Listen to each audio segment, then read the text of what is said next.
Welcome to AASHTO Resource Q&A. We're taking time to discuss construction materials testing and inspection with people in the know, from exploring testing problems and solutions to laboratory best practices and quality management. We're covering topics important to you. Welcome to AASHTO Resource Q&A. I'm Brian Johnson. And I'm Kim Swanson. Today we have Stephen Reed from City of Seattle. Welcome to the podcast. Thank you, Brian. Thank you, Kim. Good to be here. Stephen recently participated in the technical exchange that was held in Bellevue, Washington, in a public works panel. So, Stephen, how did you enjoy being a panelist? Oh, I had a good time. That goes with me just being a big ham. Give me a crowd, somebody to talk in front of. I'm perfectly willing to jump up and talk in front of. And I don't know where I got that from. I'm kind of a shy guy a lot of times, but you give me a crowd and I'll talk to them.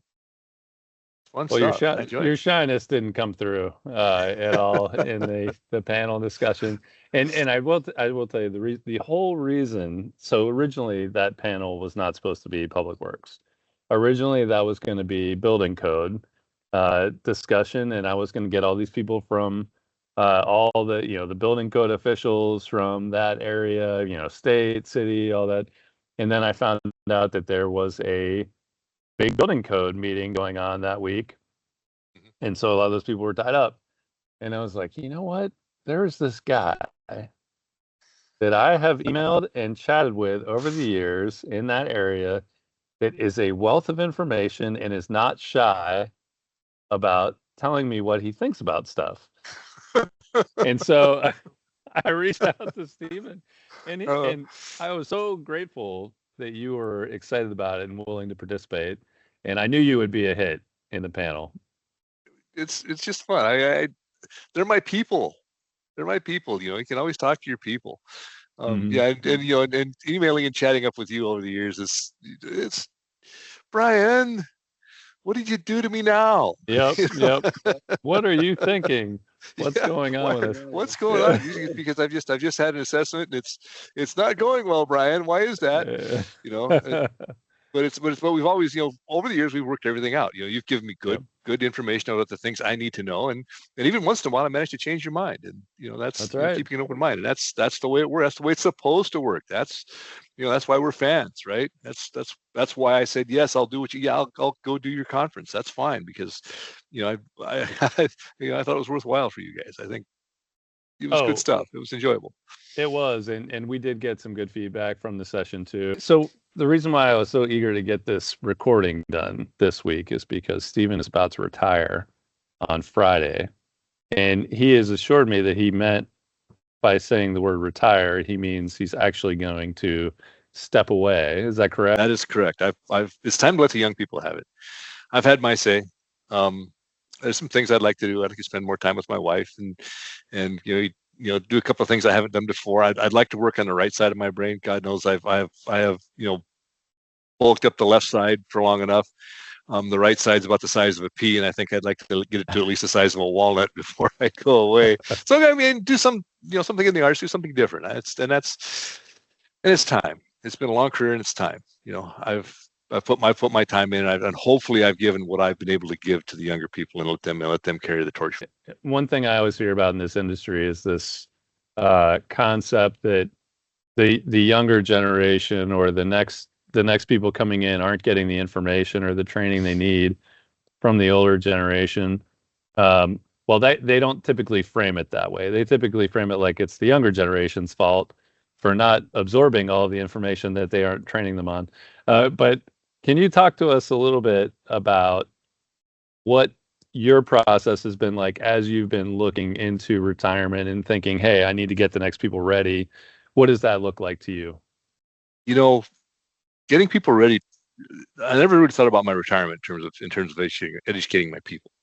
You always want to bring your people forward. That's really important. First and foremost, I'm a teacher, right? And I'm trying to teach the people that are with me the things that I know and bring my experience and the hard lessons and give them before they have to learn them. I have smart people I work with. I have smart people that work for me. The eye has never really been towards retirement. It's always been career development, I think, is a better term for it. Whether they want to stay in this business or this office and move forward, or go outside and do something different, the idea has always been to make them better at what they do, and broaden their knowledge so that they can go out and be successful in anything else they choose to do. That's important to me. It's something that early in my career nobody thought about. Earlier in my career, they certainly didn't really worry about my career development. You were labor. You were just a body, and to do some things for us, and when we were done with you, we're going to move you on. I've never felt that way, and it goes back to another philosophy about how you manage staff. Because if you're just in it for the business purposes and not interested in the people you're actually bringing along, I think you're doing everybody a disservice. I mean, I think you're doing the business a disservice. I think you're certainly shortchanging the staff. You're shortchanging your clients. You want your people to be as good as they can be whenever they can be, and if they choose to move on from this business, do something else, I want them to be successful. My interns, all the interns I've had over my career, I am very, very, very proud of my interns. I think they've all done well. I am glad I was able to help them if I could. But that's sort of the philosophy. It never really was, getting them ready for me to retire. It was always about getting them ready for life and getting them ready to forward their career. That's kind of my take on it, my philosophy about that sort of subject. Yeah, that's great. So you didn't even have to change anything. You're just continuing to do, operate the way you have. Right. And the only thing that really changes that, there's some things about in my particular job, how do you pay a bill? Who do you call to go get your concrete debris taken away and recycling? That sort of thing is what, but in fact, the knowledge it takes to actually do this job, everybody in this office has at some point in time been our quality manager, for example. That teaches you a lot about this job, right?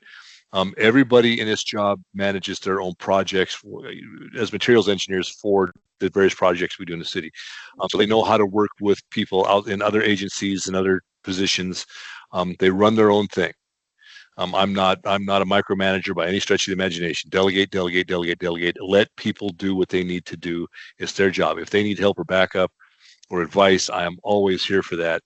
But they get to run their own little businesses, and that's makes them qualified to do this thing other than just the nuts and bolts. How do I pay a bill? Take it, the simple stuff. Right. The tasks that come with that job. Yeah. Which is a big change over the way when I got this job. In fact, the person who was sitting in this chair when I got here 20 years ago is the mother of one of my senior engineers, actually. And Mary Lee said to me when I showed up, she handed me the keys. She says, "It's all yours," and walked out the door. And the first thing there were two things. One was I had to do a retirement party for the guy who had actually hired me because he was retiring, so that was going away. And I had to get ready for my biannual assessment from AASHTO, from MRL at that point in time. Who? Right. So we learned fast. Unfortunately, I'm a fast learner, and then manage the people and all the other stuff that come with it. It was this learning curve was really, really steep, and I hopefully we've averted that on this go around. And the next guy that actually sits in this job permanently will probably come from one of this office, and will probably be hopefully very well equipped to do the job. Yeah, it sounds like your onboarding philosophy has been shaped by your entry into your position. Yeah, you can say that. You've learned. Sometimes you learn what to do. Sometimes you learn what not to do. At times, right? Pain is a good teacher. Yeah, for sure. If it hurts, you learn. Yeah. Okay, so I'm going to ask you a question that I probably can guess at your answer, but it's one that comes up a lot in this industry. Is how did you get into this industry? Oh my God! You got time? Have we got time for this? Oh, we have time. We can edit out half of what you say. So my dad was a truck driver for a construction company, right? So we're going to go back in history here because there's some history to this. So I kind of grew up in the construction industry, sort of. My first job in the industry was as an oiler on an asphalt plant when I was 18 years old. I flunked out of college the first time. I needed a job. That was the first time I went to college. Then I got picked up and began a career as a heavy equipment operator, mostly asphalt paving, but also doing some other stuff. I can run a bulldozer with the best of them, So, but then, you spend a lot of time on yellow iron working for people who are not the greatest. And you're sitting in that seat and you're going, he's not the brightest guy in the world. Why am I working for him? And I went back to college. My wife and I had met, and she was working at community college. I said, maybe I'll go take an algebra class just for fun. Well, 8 years later, I should say, 8 years later, I graduated with a Bachelor of Science in Civil Engineering degree. I was 35 years old at that point in time. I'm stuck around, did a master's degree. Went to work for a little company called Pavement Consultants Inc. We were working on airport pavements. Because I was a paving guy. I wanted building pavements. And the interesting thing about working on pavements is that it is all about the kinds of materials that we do in this shop. It's about aggregates. It's about soils. It's about asphalt. It's about concrete. Those are the things that we really work on in most of our labs. You guys do a lot of other things, but for the kind of places that we do, that's the bulk of our work. It's a study of those materials. I do that for a decade, and along comes a buddy of mine who'd worked for me at PCI, who was working for the city satellite. He says, "Hey, Steve," he says, "the best engineering job in the city just opened up. You should apply for it." I said, "Well, what's that?" He says, "Well, the materials lab supervisor job just came open. Why don't you apply for it?" And I was happy where I was at. I was perfectly happy. I liked working on airports. I like airplanes.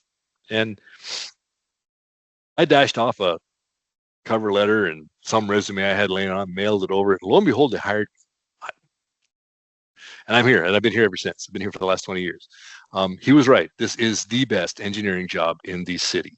The city of Seattle, if people don't know, we have our own utilities.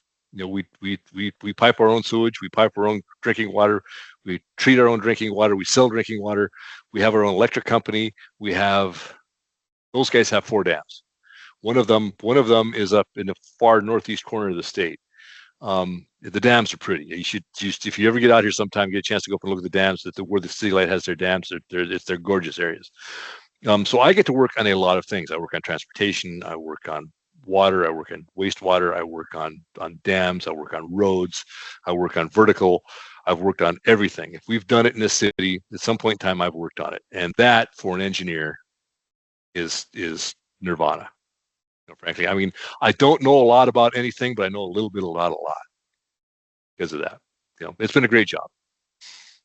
How is that why that was framed that way as the best job? Yeah. That you could get is because just the variety and what you get to have an impact on. Yeah, exactly. And I talked to all departments.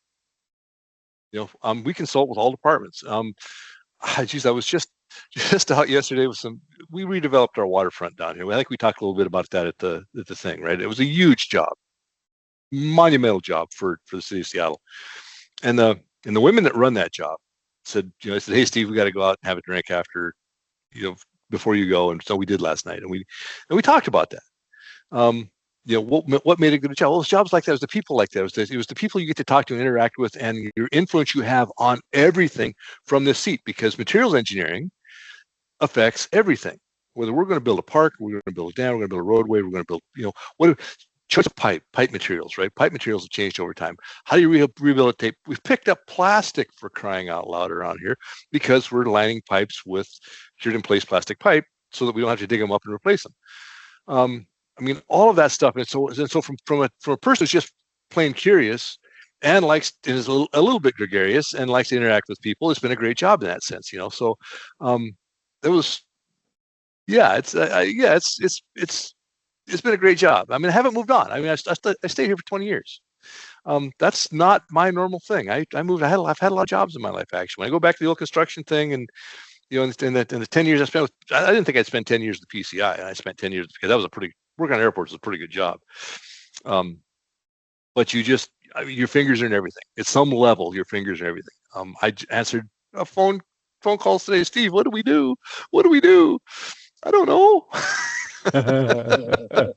but you give advice, and people take your advice, hopefully. But this has been a good ride. I've been a really good ride.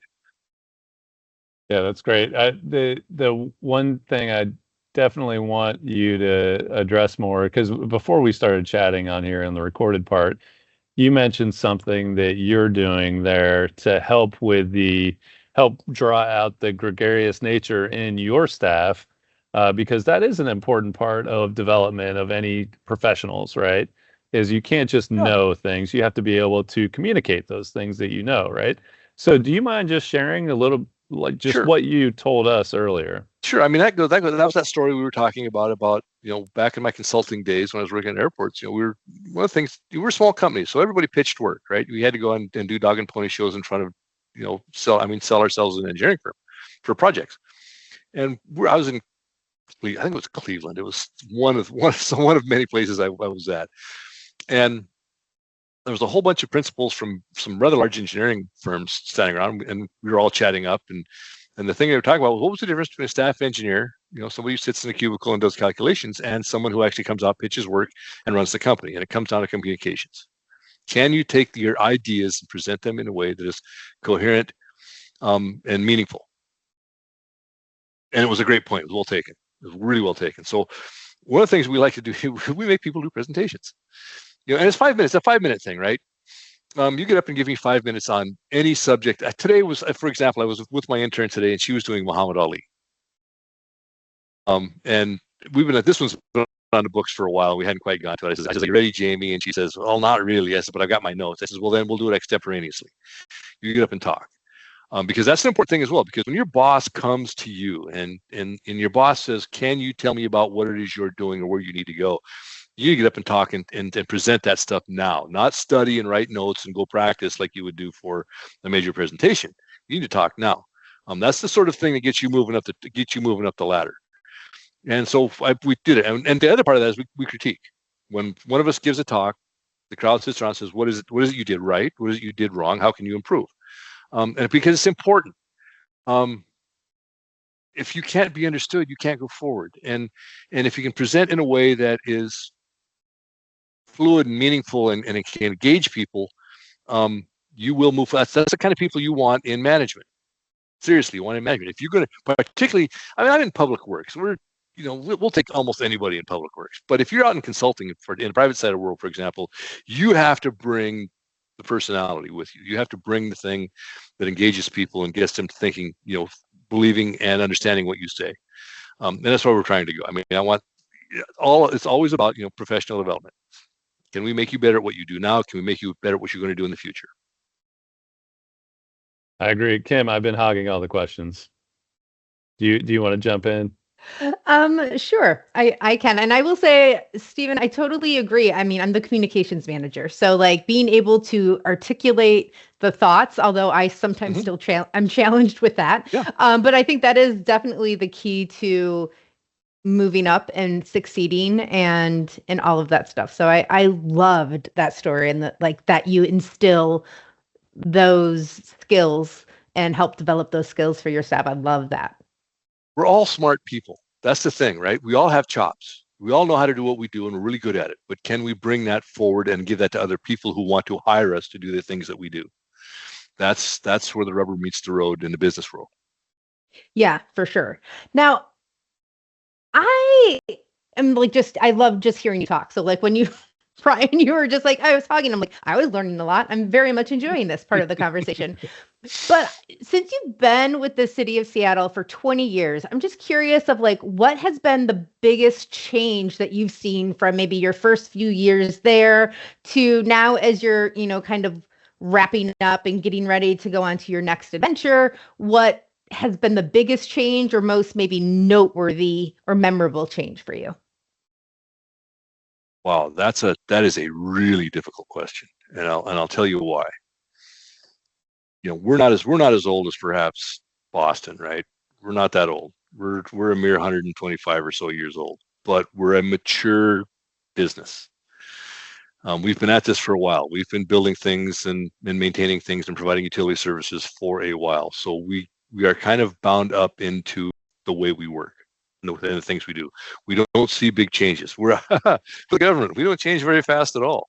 In fact, The SPU, the Seattle Public Utilities Way, the actual division I work for, takes a lot of process to do anything. We love our meetings.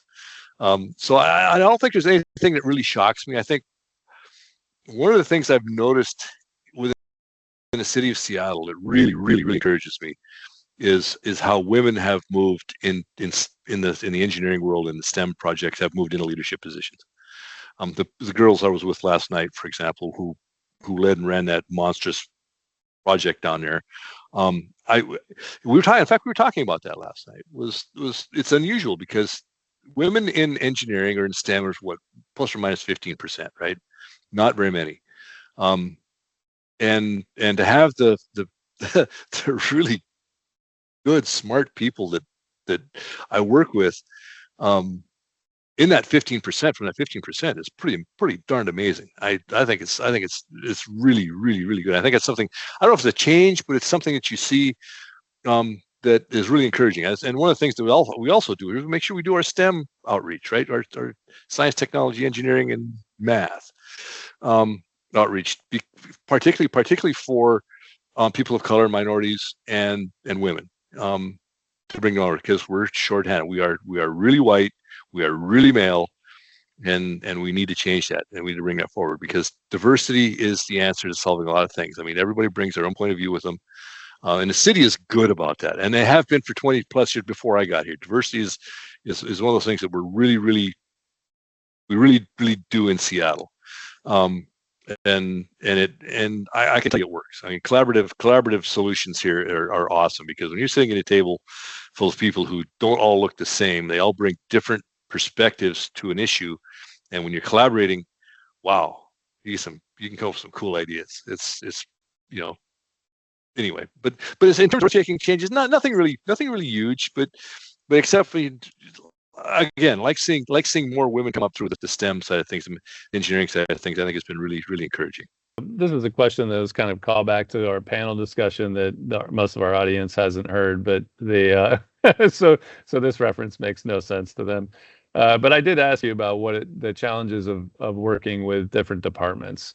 You guys are kind of integrated in the city of Seattle, where you have public works, you have utilities, you have all these other things that maybe some of the other cities don't have, but you also are dealing with county and state and EPA and FAA and all of these other entities. Yep. How does this work? And this monstrous thing called Sound Transit. So if you don't know about Seattle, we don't have a integrated mass transit system here quite yet. And so we're building trains. We're building a lot of trains. It's by an entity called Sound Transit, which is cities, counties in the Puget Sound area all sort of ganged up and created this thing called Sound Transit. That's another entity. The person who was the executive in charge that I was having drinks with last night, who's the executive in charge of the waterfront redevelopment, which is almost finished, is now going to work for the city, coordinating with Sound Transit at the executive level. How do we solve all of these issues? There's land use issues. There's permitting. Permitting is a huge thing, as Sound Transit wants to build their trains across town. Construction issues, outreach to. Angie sat down last night and just outlined this a whole plethora of things that has to be coordinated with Sound Transit, and it's huge. And I'm not a very high level guy. I'm kind of a low level guy. And of course I work with state departments. We work with WASHDOT, Washington State Department of Transportation, King County, our county folks. And my advice always was, when you have, let the entity be what the entity has to be. We all have needs in our own system. So if I'm City of Seattle, I have to work on a WASHDOT system because working out that project intersects with theirs. WASHDOT has their requirements. Let them have their requirements. It's their system is what their system is. Their rules are what their system rules are. We're not there to change them, and we do the same to them. We're doing something coming off of one of the floating bridges over by the University of Washington. It's a big giant interchange WASHDOT is doing, and a lot of it intersects with the City of Seattle. And we didn't back off on our rig. We don't have quite the same specifications, the same way of doing things that they do. We said, no, you're going to do it our way. It was really, and if you've got a good coordinator, and you always have to have a coordinator, it worked really well. That was really smooth. But we kept things at the lowest possible level. If you're trying to solve issues and you solve them at the lowest possible level, you're into fewer turf wars. People get, particularly as you move up in the chain, get fiefdoms. They have this thing that they have, and they're the boss of it. And they're going to be the boss of it, and they're going to have it their way, which can lead to some really, really gnarly conflict.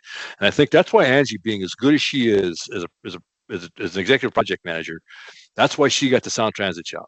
Is because, yes, that's going to be the high level, and yes, there are a lot of fiefdoms, but she is really good at working with people and smoothing the way, picking the right people. That leads to an aside that we were talking about last night, and I really this really resonated with me. Angie Brady is tall, and she's blonde, and she's got blue eyes, and she's really smart. But she says, when I walk into a room, and the room is full of men, she says, what I have to say never carries weight. She says, that's why I hired a guy to do that for me. I tell him what I want him to say. He goes in that room and says it, and they believe him. I hate that, but it's managing. It's managing. Yeah. And I said, smart move. She says, I don't have a problem with that. I get the message across. It gets done. That's what I'm here for. It's outcome, not process. And that really resonated with me. But and again, so how you deal with other agencies is what's that thing that you have to do to get the message across? We're good. My thing is I work at the lowest level possible. I have a lot of friends who move up the food chain, and when we solve issues, we sit down and we talk about it and we solve it. We don't get all bound up in dogma and try and think about what is best for everybody involved. That doesn't always happen as you move up. If you have to elevate your issues, then you're going to get into those fiefdoms and those things where people really dig their feet in and say, I can't, it's my way or the highway. And I've been down that road too. And it's really, unfortunately, you can't do anything about it. I'm a public employee. I have a boss. My boss tells me what to do. I get my marching orders and I go. So I like that lesson about having the solving problems on the lower levels where you can actually get the work done. You have the people who are doing the work, right, who understand what the complications are, getting them all together so nobody's imagining what the other group might or might not be thinking too. That's really important. I think all of us have at some point in our lives experienced making that mistake of imagining what is going, anticipating what, that person might be interested in that. Well, just ask them, right? Maybe you get there faster. For sure. For sure. Just ask. I mean, it doesn't take anything to ask the question. The worst answer you can get is no, and that don't hurt very bad. No, it doesn't, and it tells you what you need. To know. Yeah, right? I mean, God knows you've told me no enough times, so it didn't hurt me much. Yeah. Well, that was another thing I wanted to point on. I find that when I have people who are willing to push back, and not that I want to invite every laboratory in the program to push back, but when we have those kind of conversations and debates about different things, it always leads to something better, like a better understanding, a better relationship. I now have this relationship with you that I wouldn't have had if you were just like, yeah, whatever you say, we'll do this thing. But I appreciate you and all of your perspectives, and I've learned some things, and I think it's great, and it helps us all get better. This is one of the things. And this is a business thing you're doing, Brian. Right? You're not the only game in town, right? Right. Well, and to a certain degree you are, but to a certain degree you're not either, right? And so you're running the business, being willing in a customer service aspect, being willing to listen to your customers, being able to react to your customers, tell them why you do things and why it's important. And why we just did this thing that you don't particularly agree with, but we think it's necessary for the better good. That's appreciated. I mean, that's why we stay with AASHTO. That's why I'm willing to engage with you at any point in time, is because I'm heard. You listen, and we get feedback from each other. I mean, that is throughout business, throughout the construction process, throughout all the things that we do. That's how we communicate. That's how we do things. You have to talk to people because you're trying to influence. And communication is a good thing, because if you don't at least try to communicate, how do you know what you're going to get back out of it? You can't assume. I don't know what you're thinking. I can't assume what you're thinking. I can ask you for certain. If I ask you, hopefully you tell me the truth. Not all people do that, but hopefully you'll tell me the truth. But without and communication, the style of communication is really, really important. particularly when you think about the idea of constant improvement, which is something that you guys are all about for sure. That's one of the reasons why we loved having you guys come around and audit our work and look at our labs and the things that we do, was because it made us better at the end of the day. And so how you communicate, so all communication, all criticism is constructive. It's okay to say you didn't do that the right way, or that was a mistake. That's okay. But here's how you can correct it, how we give it. And don't be punitive about it. Don't make it hurt. Just say, here's how we can get better, how we can move forward. And that's a large part of what you guys do as well. I mean, it's pretty positive working with you guys. Pretty positive getting forward, and always approach, those visits with the attitude that they're here to make us better at what we do, and that's the way we do it. And I think that's any audit. I mean, we've had this. God, we get audits on if federally funded or state funded projects. We'll send auditors to look at us and how we've done our work. And the idea is, as long as we keep the idea going forward, is that their findings are there to make us better. We come out better in the long run, because now you don't get into fights, you don't get lawsuits from the government, you don't get fines, you don't get hurt. You approach it the right way, and the audit, because that's what the auditors are about. That's what they do. They want to make you better. They want to make you, here's the things that we need you to do, and here's how you can improve. And we ask those questions as well. And that's the other great thing about having you guys come around. We pick up a new test, right? We don't have anybody to gauge how are we doing on this test, for example, because we don't understand. We're doing it. We read the rules. We look at the YouTubes, but your assessors come in and they've seen it. They've seen everybody do it. And we will ask, how does someone else, what can we do to make this, to get us where we need to be? And that's helped a lot. We're fans. We're fans. Yeah. Hey, that sounds great to me. I like hearing that. If we can do anything to help people, we're happy about it. But I think it's when we get quality-minded people like yourself involved, in getting feedback from you is really valuable. Getting feedback from somebody who's doing the bare minimum is not valuable. And if we have people, like talking about customer service, I mean, customer service is important to us, but when we have people who are not well-intended, don't want to get better, if they want to walk to somebody else, we're happy to see them go, and hopefully they change their mind and come around. But we don't really, we're not in it to build our customer base to as big as it can be. We want the better ones to stay with us, though. Yeah, I mean, and the reason we come to you guys is because it gives us credibility. Because of the high standard that you guys provide, make us work to, it gives us credibility. I cannot remember a time when someone actually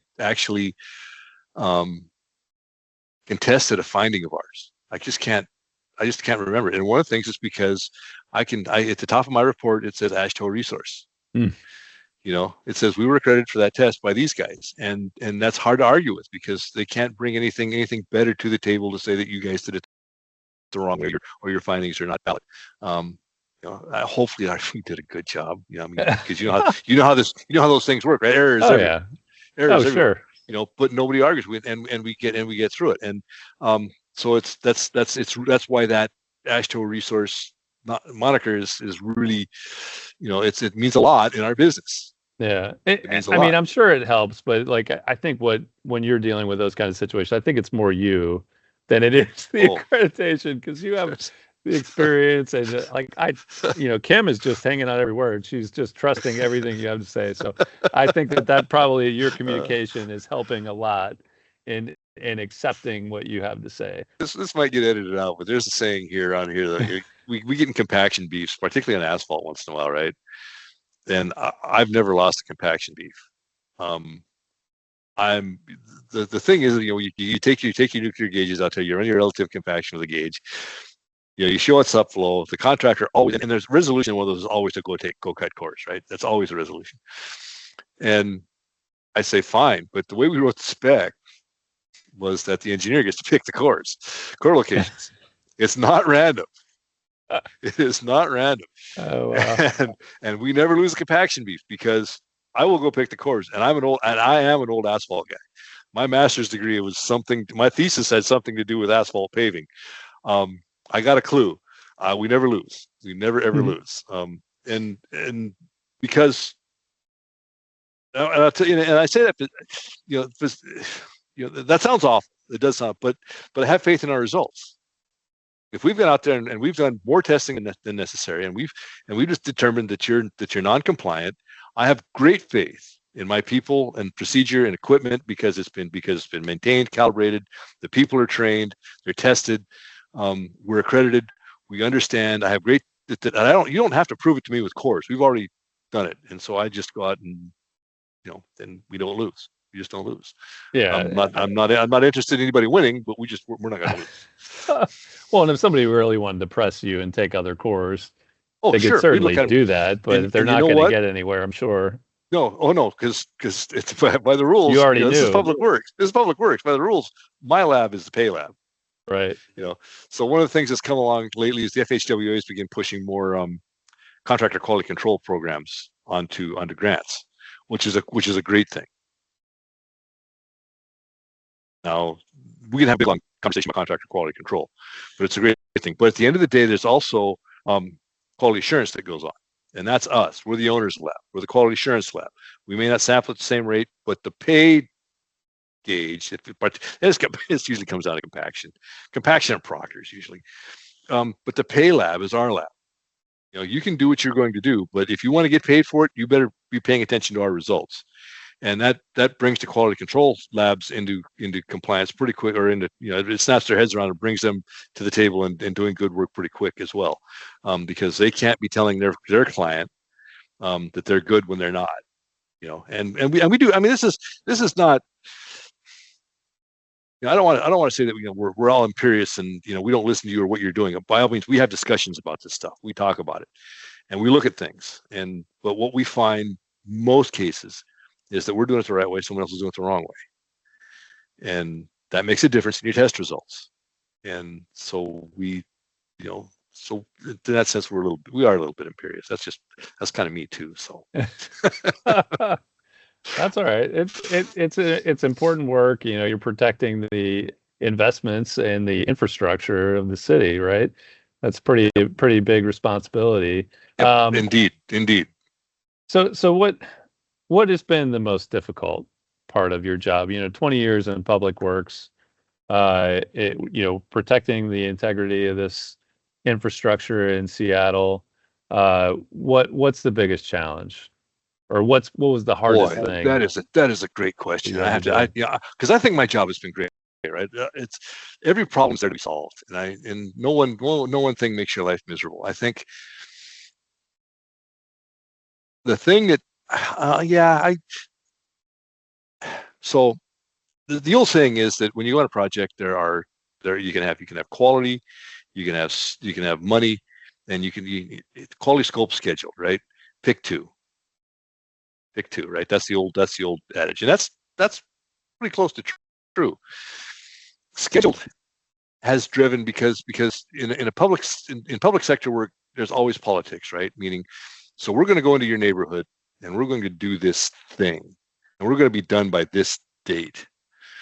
If it all goes sideways and the quality isn't there, schedule tends to jump up and say, we have to be out of here by this date. We're going to have to accept something less. And I find that highly annoying. I think my job, I always say I'm the quality guy. Because this comes a bit from my background in pavement management on airports, meaning that how long can we make something last? And it's also an environmental thing. It's a carbon thing as well, because the least green thing we can do is be tearing things up because we didn't build them well and we have to replace them earlier than planned. That's not really green. And so my perspective is always from that standpoint, and also the standpoint of the value for public money spent is it going to last as long as we intend it to last? And sometimes schedule gets in the way and you don't get to do the things that you want to do because they have to be done quickly. Or on schedule. And I think that's for me, that's a hard pill to swallow. Because, okay, so it's going to take a week longer. That's not politically accepted, and that ripples down through the construction management for the management people all the way to the top. It goes down and up and down, up, and it resonates. And I've had some really interesting conversations with people saying, I don't care about your schedule. I don't care. I think the quality needs to be this. And I don't win all those arguments. Sometimes I win and we get things right. But lots of times I'd lose, and it's a very hard pill for me to swallow. That's just the way I'm built. That's just me. Yeah, you're made for this. Okay, so I don't want to be too negative. Let's and I'll say end, but maybe Kim will have another question to mix in here too. But what has been the most rewarding part of your job? Like, what was there a certain event or a project that you really none of that. None of that. It is absolutely the people I have worked with. Absolutely the people I have worked with. The people who've worked for me, I can't say enough about them. I just can't. They've been fantastic people to work with. The people I've worked for, generally speaking, have been fantastic. The people I work with in other departments have been fantastic. I have worked with a lot of smart, dedicated, intense, good-meaning people. And that is the rewarding part, the part that we are not. This is the hard part of the current political situation in this country that's really hard for me to swallow. Is okay, there's a lot of dead meat in government. Meet the people I know, work with the people I know, see how hard they work and what their thought processes are and how they go to work every day and what they want to do for the people that they work for, spend the money the right way. That is the thing. It's the people. It's always the people. I mean, I've done a lot of jobs in my life, done a lot of great things, really cool things. From a professional standpoint, that's awesome. But at the end of the day, it comes down to us. It comes down to Brian and Kim. It comes down to, it's just the people. I'm really rewarded having worked with some really smart, intelligent, nice, well-meaning people. Well, I'm sure a lot of them have the same thing to say about you over your career. There might be a few out there. Maybe in fact, that's the point. Not everybody's going to like you. Not everybody's going to hate you. So, Steve, thank you so much for your time today, and thank you for engaging with us at the Technical Exchange, and for always being willing to debate things with me about standards and quality. And it's been a great relationship. Like I said to you when we were there, I wish I had gotten to meet you years ago so we could have had more of this going on over the years. So I feel like I had a missed opportunity there to get more of this kind of interaction with you over the years, but I appreciate what I had. There should be a few people like me out there. I mean, there's characters in the business. I'm just one of them. I don't know if engaging me 15 years ago would have done you any good or not, but I mean, some of your quality analysts have certainly paid the price. And Brian, I'll tell you, some of the stuff we talked about, because you guys are here at the standards, right? The standard says this is what we're going to look at, and sometimes that's not quite right. Yep. I mean, there's a couple of things I have in mind because standards are written by people with PhDs sometimes who don't understand it. Some of the things we do don't need to be that exact or that much that close. We can get by with something, like Platon's being flat to a half a thousandths of an inch, things like that. I mean, does it really need to be that flat? You know how hard that is to get? How much it costs you to get that sort of thing? And does it matter? And can you show me the data that says it does matter? I mean, things like that it would be nice if Actual Resource would advocate for us and look at some of those things and say, look, here's the argument we're getting from our people. And you're on an ASTM. I know you are, because I already gave you, hell about that one. Kind of advocate for us down those lines with ASTM and AASHTO on their standards and say, look, these are the things that really matter. These are the things that really don't, because you guys understand as much as we do. And in a lot of cases, more so. But I also understand where you're at. You're in the middle. You are absolutely dead square in the middle, and it's not your job to advocate for anybody. But that's kind of where I'm at. I like that, and I do think that's been a good opportunity for us to be in the middle and to communicate, and really that goes back to your point about being good communicators.